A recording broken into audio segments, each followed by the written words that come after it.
अपन दिल के दे, अपन दिल के दे, अपन दिल के दे छोड़िया हमारा नाम खोल देबो फेयर लवली के दुकान।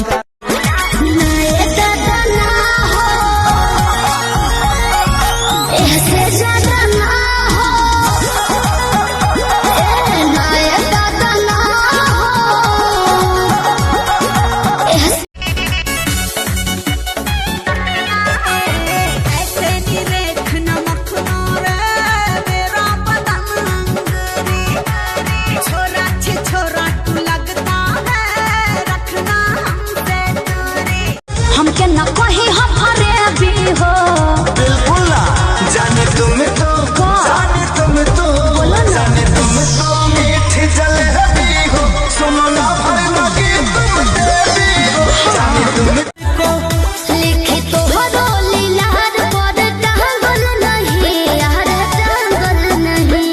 अरे तुम ही लिख लो।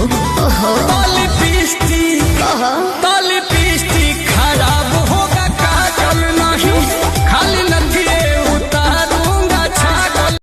मटक मटक चले हिरनी के चाल बा रे ना सुधर बेरे बॉब कट वाली कोन कोटे कोटे गाल बा।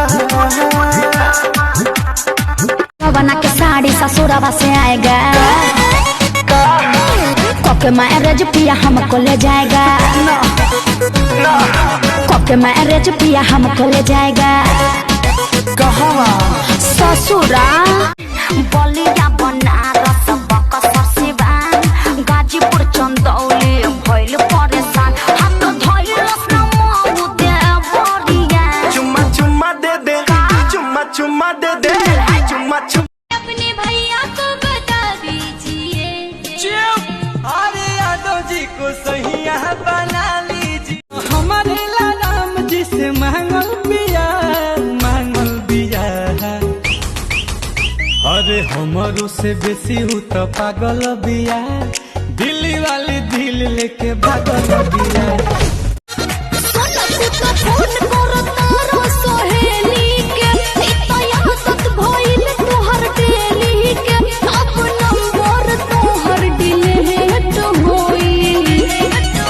अरे वो प्यार की जिसको बीमारी लगती है, प्यार की जिसको बीमारी लगती है, उसे दो बच्चों की माँ भी कुंवारी लगती है। सुना निहा चालू